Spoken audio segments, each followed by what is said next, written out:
আসসালামু আলাইকুম। মুসলিম টিভির বার্তা বিভাগে আপনাদের স্বাগত জানাচ্ছি। গত সপ্তাহের মতো আমরা এবারও দুটি ভার্চুয়াল মুলাকাতের কিছু মূল অংশ উপস্থাপন করছি। প্রথমেই থাকছে সুইডিশ কর্মকর্তাদের সাথে হুজুরের মুলাকাতের কিছু অংশ বিশেষ। সুইডেনে কয়েক ঘন্টা ব্যাপী সহিংস দাঙ্গা সংঘটিত হওয়ার একদিন পরেই সুইডেন জামাতের কর্মকর্তাদের সাথে ভিডিও কনফারেন্সের মাধ্যমে হুজুরের মুলাকাত অনুষ্ঠিত হয়। একদল বিপদগামী লোক পবিত্র কুরআনের একটি কপি পুড়িয়ে ফেলার কারণে শহর জুড়ে সহিংসতা ছড়িয়ে পড়ে।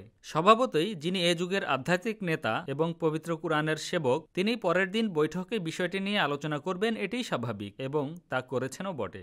तो यहाँ तो आज सुना है फसाद भी कल हुए रात को, उसका असर तो नहीं शहर में या आपके इलाके में?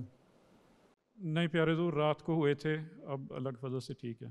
अब ये जो मिसकंसेप्शन है इस्लाम के बारे में, इसको दूर करना है। ये शख्स जो खड़ा हुआ है जो मैं कुरान जला दूँगा, और उसको ठीक है पुलिस ने भी कहा कि नहीं उसको इजाज़त दी, लेकिन उसको साथ ये भी दे दिया उसको राइट है अपील करने का, वो अपील कर सकता है। और उसके जो उसके बाद उसके जो थे फॉलोअर्स या उसकी ग्रुप के लोग, उन्होंने पार्क में जाके जला भी दिया कल रात को। तो ये क्यों हो रहा है? इसलिए कि उनको पता ही नहीं कि इस्लाम की तालीम क्या है, कुरान करीम की तालीम क्या है। और इसलिए कि मुसलमानों के जो दहशतगर्द अमल हैं वो उनको यही बताते हैं कि हाँ ये शायद कुरान में ही होगा। वो इस एक आयत को तो पकड़ लेते हैं कि क़िताल करो या जंग करो, जो वाकई अखलाक जो हुक्म है दूसरे कि किन हालात में करो, उसका कोई नहीं पता इन लोगों को। तो ये चीज़ें पता होनी चाहिए इन लोगों को। इस लिहाज से भी आप तबलीग का प्लान करें। हम तबलीग के शोबे में मौजूदा सूरत हाल में किस तरह काम करें? जो ऑनलाइन तबलीग है बहुत ज़्यादा शुरू हो गई है, व्हाट्सएप पे, सोशल मीडिया पे। यहाँ देखें लोगों के पास क्या क्या सवाल हैं, क्या क्या इश्यूज़ उठते हैं, मुख्तलिफ़ साइट्स हैं, उनमें जाके उनको बताएं कि इन हालात में हमें अल्लाह ताला की तरफ ज़्यादा झुकना चाहिए, अल्लाह ताला की तरफ आना चाहिए, उसको पहचानना चाहिए, ना ये कि एथिस्ट बन जाएं और खुदा ताला को छोड़ दें, और या ये समझें खुदा ताला दुआएं कबूल नहीं करता, या खुदा ताला नहीं है, या दुनिया ही सब कुछ है। अगर दुनिया को बचाना है तो ये करो, क्योंकि इसके बाद फिर क्राइसिस जो आएगा, इस बीमारी के बाद जो इकॉनमी जब शटर होती जाएगी दुनिया की, तो अगला क्राइसिस फिर ये आएगा कि फिर दुनिया एक दूसरे के माल पे कब्ज़ा करने की कोशिश करेंगे। जब माल पे कब्ज़ा करने की कोशिश करेंगे तो जंगें शुरू हो जाएंगी, जिसके लिए ब्लॉक बनते हैं, और ब्लॉक बनने शुरू हो चुके हैं ये। तो इसको बचने के लिए यही तरीका है कि खुदा की तरफ आओ और अपनी ज़िम्मेदारियों को समझो। लेकिन जो भी मीडिया है, आखिर लोगों के रब्ता दुनिया का हो ही रहा है ना, उस मीडिया को आप भी इस्तेमाल करें और उस तरीके को आप भी इस्तेमाल करें जो दुनिया इस्तेमाल कर रही है। ठीक है, चलें बैठ जाएं। और मेरा ख़्याल है जो बातें हो गई हैं इन्हीं पे अगर आप काम कर लें, जो बात ज़रूरी बातें थीं वो कह दी मैंने कि उनकी ज़िम्मेदारियां क्या हैं। जो नेशनल आमला से बातें कर रहा हूँ, तो फ़र्क मजालिस जो हैं उनके मुतल्लिका सेक्रेटरियान जो हैं उनके लिए भी यही बातें हैं, उनको भी ये याद रखनी चाहिए और उसके मुताबिक अपनी पॉलिसी बनानी चाहिए, अमल करवाना चाहिए। ग्रास रूट लेवल पे सारे काम होने शुरू हो जाएं, आपकी मजालिस के सेक्रेटरियान जो हैं, मुतल्लिका सेक्रेटरियान हर शोबे के, वो अपना अपना काम करें, ज़िम्मेदारी को समझें, तो नेशनल आमला का भी काम आसान हो जाता है और उस मकसद को भी आप पूरा करने वाले बन जाते हैं जिसके लिए आपको अहदेदार बनाया गया है। और इस तरह आप खलीफा वक्त के मददगार भी बन जाते हैं और जमात की खिदमत का जो काम है उसको भी सही तरह सर अंजाम देते हैं, और अल्लाह ताला की निगाह में भी आप फिर आपकी खिदमत जो है मकबूल होती है। लेकिन अगर सिर्फ ओहदा रखना है और ओहदा रख के फिर काम नहीं करना और अपने गलत नमूने कायम करने हैं, दुआओं की तरफ तवज्जो नहीं देनी, आपस में ताउन नहीं करना, शोबों में आपस में मरकज़ी शोबों में और ज़ैली तंजीमों के शोबों में ताउन नहीं होना, तो ऐसे ओहदे का कोई फ़ायदा नहीं, ऐसी तंजीम का कोई फ़ायदा नहीं। और ये आप लोग मुझे तो धोखा दे सकते हैं, निज़ाम जमात को धोखा दे सकते हैं, लेकिन खुदा ताला को धोखा नहीं दिया सकता। इसलिए हमेशा याद रखें, हर काम करते हुए हर वक्त याद रखें कि खुदा ताला हमारे हर कॉल और फ़ेल को देखता है और सुनता है। इसलिए हमने अल्लाह ताला की खातिर हर काम करना है और उसके लिए अपनी तमाम सलाहियतें, अपनी तमाम पोटेंशल्स کو استعمال میں لانا ہے تاکہ ہم جماعت کے صحیح فعال رکن بھی بن سکیں اور جماعت کی صحیح رنگ میں خدمت بھی کر سکیں. اللہ تعالیٰ آپ کا حافظ و ناصر ہو. السلام علیکم ورحمۃ اللہ وبرکاتہ. ভার্চুয়াল মোলাকাতটি নেদারল্যান্ডসের খোদ্দামদের সাথে হয়েছিল। একজন প্রশ্ন করেন, বর্তমানে পৃথিবীর প্রেক্ষাপটে আমাদের কৃষিকাজে গুরুত্ব দেওয়া উচিত নয় কি? سوال یہ ہے کہ پہلے جب یورپین یونین اکٹھی ہوئی ہے انہوں نے ہر ملک نے اپنا اپنا علاقہ بانٹ لیا کہ تم فروٹ اگاؤ گے، تم کراپ اگاؤ گے، تم فلاں چیز اگاؤ گے، تم فلاں چیز اگاؤ گے. ٹھیک ہے، تو جب تک یہ یورپین یونین قائم ہے اس وقت تک تو بڑی اچھی بات ہے، یہ کرتے رہے ہیں. اب ہالینڈ کے ذمہ انہوں نے لگایا ہوا ہے ان کے یہاں ڈیری پروڈکٹ ہیں یا فروٹس ہیں، اور فروٹس بھی خاص قسم کے ہیں، پیئرز اور وغیرہ اور سم تھنگ لائک دیٹ ہیں.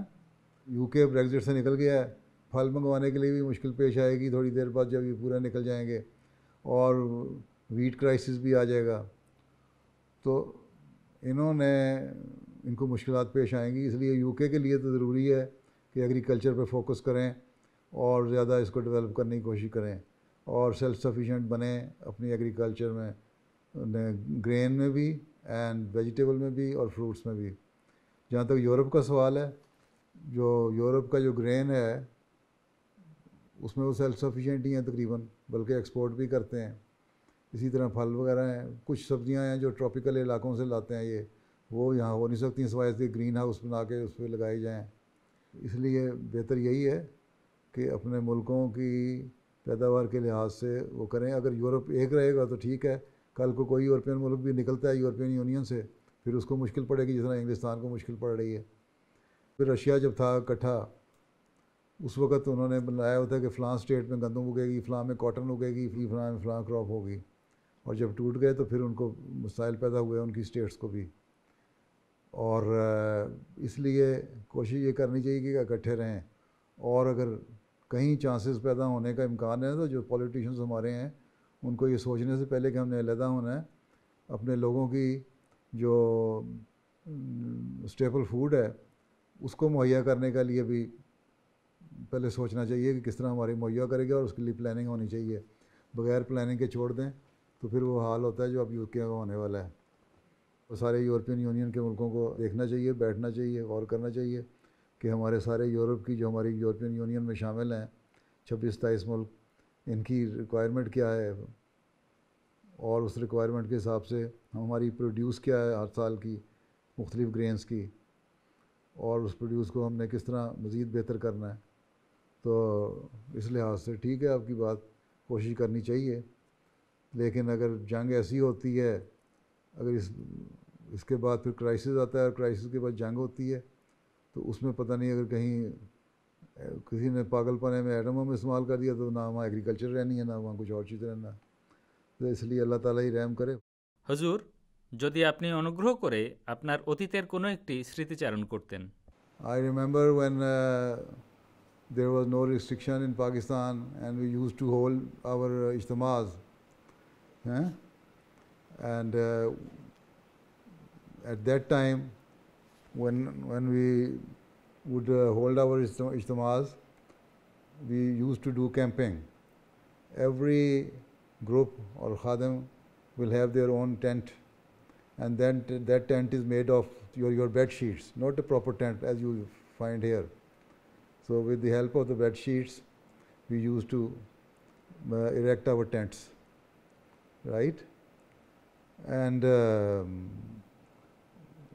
that was very special moment. Everyone was very much excited from very childhood. Even when we were atfal we used to erect our tents. So we know that now we have 3 days camping here, and we shall live in that premises where Ijtima is going to be held, and we used to live there. Ijtima, the premises was also there, Ijtima Gah, and that was a very excited moment when every year we would wait for Ijtima so that we can do camping outside and enjoy our Ijtima. That was one of the moments which I liked very much. এক খাদেমের প্রশ্ন ছিল কিভাবে কম বয়স্ক শিশুদের আরও ভালোভাবে আল্লাহ তাআলার পথে ধাবিত হওয়ার নির্দেশনা দেয়া যায়। बात यह है कि बच्चों को तो तरबियत अल्लाह ताला ने तो कहा है कि जब बच्चा पैदा होता है उसी को तरबियत करो, हैं।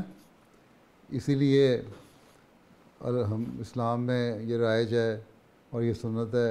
आंसर ये फरमाया करते थे और फिर हम करते भी इसी बात पे हैं कि जब बच्चा पैदा होता है तो उसके दाएं कान में अजान देते हैं और बाएं कान में तकबीर पढ़ते हैं, ठीक है, इसलिए कि अल्लाह ताला का नाम उसके कान में पड़े, ठीक है, और तौहीद पे वो कायम हो। तो बचपन से की जो तरबियत है वो तो अल्लाह ताला का पहले दिन से शुरू कर दो।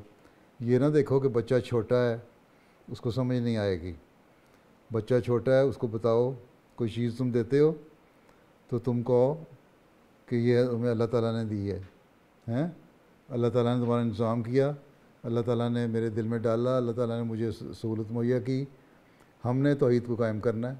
इसलिए पहली बात तो ये उनको अल्लाह ताला पे ईमान पैदा करो कि जो चीज़ वो हासिल करते हैं वो अल्लाह ताला उनको के लिए उनका इंतज़ाम करता है, ठीक है।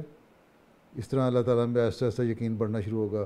फिर बताओ कि जब अल्लाह ताला हमें चीज़ें देता है तो हमने अल्लाह ताला का शुक्र भी अदा करना है। फिर इसीलिए कहो कि तुम अभी छोटे हो, तुम्हें पता नहीं, तुम खुद दुआ किया करो अल्लाह मियाँ से कि अल्लाह ताला हमें इसी तरह इनामात देता रहे, हमें फजल करता रहे हमारे पे। और हम बड़े हो गए हैं इसलिए हमें कुछ थोड़ा सा पता लग गया है, इसलिए हम अल्लाह ताला के हज़ूर झुकते हैं, नमाज़ पढ़ते हैं। जब तुम बड़े हो गए तुम भी नमाज़ पढ़ने शुरू कर दोगे। फिर जब बच्चा 7 साल का होता है तो यही आंसर ने फरमाया कि उसको बताओ कि तुमने नमाज़ पढ़नी है, नमाज़ फ़र्ज़ है। और ऐसा ऐसा उसको 2 या 3 या 4 जितनी नमाज़ें बच्चा पढ़ सकता है ना पढ़ता रहे। और जब 10 साल का हो जाए, मैच्योर दिमाग हो जाता है उस वक्त, फिर उसको नमाज़ पढ़ने की तरफ आदत डाल दो। तो ये शुरू की जो तरबियत है वही है जो बच्चे को आखिर तक काम देती है। और कुरान करीम भी बच्चा पढ़ता है फिर उसको, लेकिन इतना स्ट्रेस भी ना बच्चे पे डालो कि 3 साल की उम्र में तो कुरान करीम पढ़ाना शुरू कर दो, 4 साल की उम्र में वो थक जाए, और जब 11 साल की उम्र का हो तो बाहर के माहौल में जाए और आज़ादी उसको हासिल होना शुरू हो जाए। एक दरमियाना रवैया इख्तियार करो, बच्चे को समझाओ, अल्लाह ताला की ज़ात पे ईमान दिलवाओ, इस्लाम की सच्चाई का सबूत दो। इस ज़माने में मसीह मौत को भेजा दीन की सच्चाई के लिए, कायम करने के लिए, उसकी बातें बताओ। इंटरेस्ट पैदा करो छोटी छोटी कहानियाँ सुनाकर, छोटे छोटे सहाबा के वाक़यात सुनाकर, नबियों के वाक़यात सुनाकर, अल्लाह ताला के जो फ़ज़ल हुए हैं लोगों पे उनकी कहानियाँ सुना के, जो तुम पे फ़ज़ल हुए हैं उसकी कहानी सुना के। तो इस तरह एक मोहब्बत पैदा की जाती है। एक नेक नियति से माँ बाप तवज्जो से करते रहें, बच्चों को समझाते रहें, दीन की तरफ लाते रहें, तो फिर दीन से वो अटैच हो जाएंगे, फिर खुदा ताला की तरफ रुझान भी आएगा, फिर नमाज़ों की तरफ तवज्जो भी होगी। लेकिन ये कहता ना नहीं बच्चे को छोड़ दो, बड़ा होएगा तो आप पे ठीक हो जाएगा पंजाबियों की तरह, यह नहीं काम चलेगा। अल्लाह ताला ने तो हमें सबक दिया कि पहले दिन से तरबियत करो, इसलिए बड़ा होकर ठीक हो जाएगा, कवालिकात बात कोई नहीं है। बच्चे की तरबियत साथ साथ करो उसकी उम्र के लिहाज से और अपने नमूने दिखाओ, ठीक है।